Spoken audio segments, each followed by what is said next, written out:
लोकसभा चुनाव की तारीख जैसे जैसे करीब आती जा रही है, सियासी दल अपनी तैयारियों में उतना ही ज्यादा जोर देते जा रहे हैं। हर सियासी दल बस अपनी जीत सुनिश्चित करने में लगा है। इस कड़ी में पीएम मोदी ने मंगलवार को उत्तराखंड में हुंकार भरी, जहां आगामी चुनाव में जीत का दावा किया तो विपक्षी दलों पर भी जमकर बरसे। पीएम ने उत्तराखंड में पहली सभा में संबोधन की शुरुआत करते ही भारी भीड़ देख जीत का दावा ठोक दिया। बोले, समझ नहीं आ रहा है ये चुनाव की प्रचार सभा है या फिर जीत की सभा है। ये मेरी पहली चुनावी सभा है।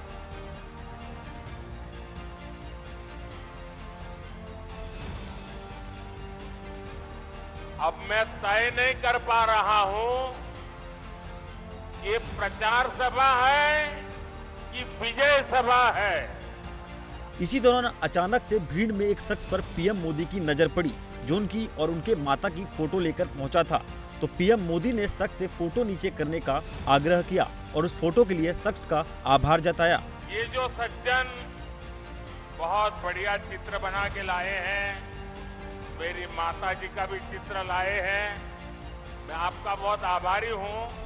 लेकिन आप ये ऊंचा करते तो पीछे वाले देख नहीं पाते। क्या आप इसको नीचे रख देंगे? इसको नीचे रख देंगे आप?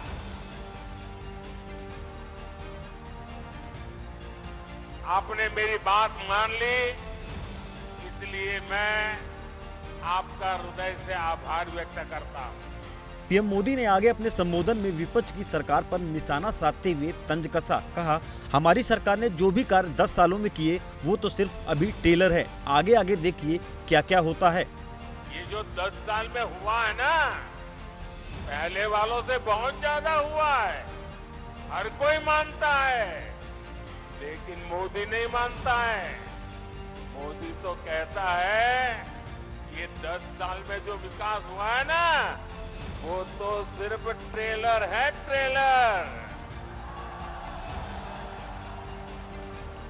अभी तो बहुत कुछ करना है। अभी तो हमें देश को बहुत आगे लेकर जाना है। राहुल गांधी पर पीएम मोदी ने इशारों इशारों में हमला साधा और कांग्रेस पर बड़ा आरोप लगा दिया। कहा, कांग्रेस के शाही परिवार के शहजादे कहते हैं तीसरी बार मोदी पीएम बना तो देश में आग लग जाएगी। अपने इरादे दिखा दिए हैं। कांग्रेस के शाही परिवार के शहजादे ने ऐलान किया है कि अगर देश ने तीसरी बार बीजेपी सरकार को चुनी, आग लग जाएगी। 60 साल तक देश पर राज करने वाले 10 साल सत्ता से बाहर क्या रह गए? अब देश में आग लगाने की बात कर रहे हैं। क्या ये आग लगाने की बात आपको मंजूर है? क्या इस देश को आग लगाने देंगे? क्या आग लगाने की ये भाषा उचित है?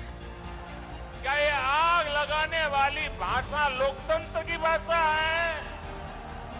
आग लगाने की बात पर पीएम मोदी ने लोगों से सवाल किया, क्या आप लोग ऐसे लोगों को सजा दोगे? साथ ही विपक्ष को चुन चुनकर साफ करने की अपील की। कहा, ऐसा करो कि इस बार ये लोग मैदान में भी न रह पाएं।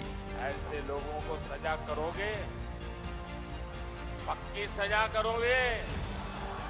चुन चुन करके साफ कर दो। इस बार इनको मैदान में मत रहने दो भाई।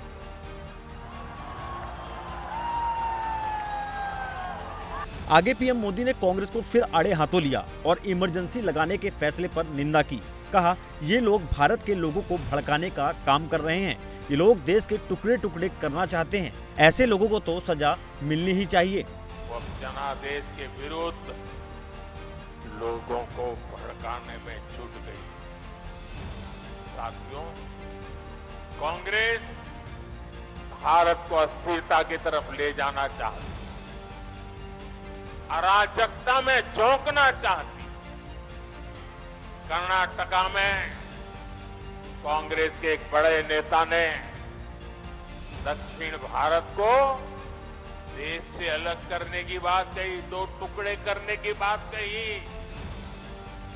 आप मुझे बताइए, देश के टुकड़े करने की बात करने वालों को सजा मिलनी चाहिए कि नहीं मिलनी चाहिए?